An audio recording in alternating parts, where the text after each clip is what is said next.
happens on a little tiny screen, a device that slips inside your pocket. Changing the world for musicians and for fans is what gets me out of bed every day. Traditional radio is broadcast. Everybody gets exactly the same thing. So the big differentiator from Pandora, from the vast majority of radio, is it's personalized. You get your music. You get discovery that's suited to your taste.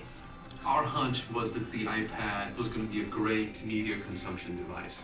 Disney ABC, we're a content company. It's in our DNA, it's in our name. The idea of being able to open a new avenue for our users was incredibly compelling. Basically, we make games for the iPhone, and we just love it.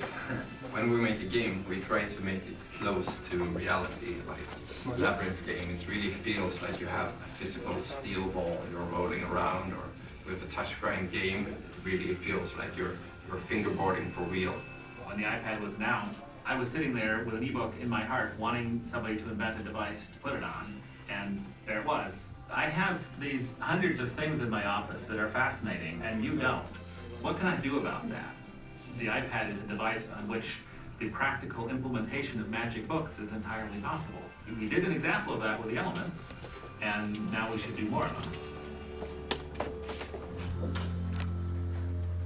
For all of its charms, Pandora on the iPhone to this point can't run in the background. That's one of the big new features in iPhone OS 4 is multitasking, and Pandora will be able to run in the background. With Game Center, for example, we can connect players from all over the world to compete in our games by just a few lines of code, and that's going to be really cool. Apple lays the tools in front of us, but it's the developer's job to pick them up and do something with them. There's no way that we could have built anything remotely as beautiful without the sophistication of the Apple SDK. We've actually spent some time working with other platforms. It's a night and day difference. They're more difficult for the user. They don't have the power or the tools available. They don't have the distribution network. They don't have the standards, both in hardware or software. It is that handset fragmentation, if you will, that causes developers a lot of problems because you are now targeting individual devices. It's really evident in Apple's APIs, in the developer tools, that you're working with something really mature, not something that was invented 2 years ago. There is a certain elegance and sophistication to the way that Apple has architected their entire solution. It's an end-to-end solution, and that is absolutely lacking on other platforms. I mean, one of the nice things about the App Store is you submit it and forget it because Apple takes care of all of the hassles of distributing software. For many people, games haven't really been accessible, but on the App Store, you can just go pick any game, download and play. I think it's really changing the world.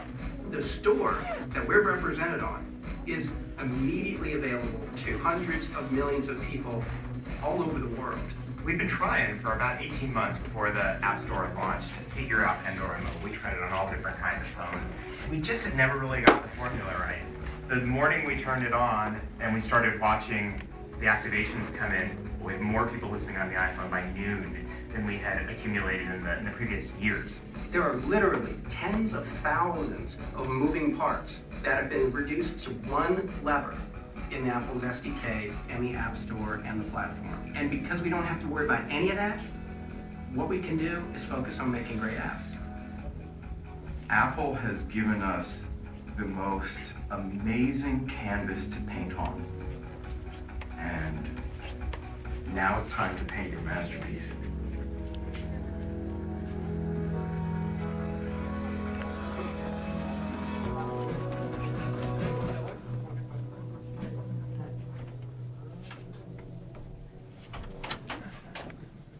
Ahí tienen un poco de lo que es la experiencia de desarrolladores, de los que escribimos código, de los que estamos al otro lado de la aplicación, de los que estamos programando.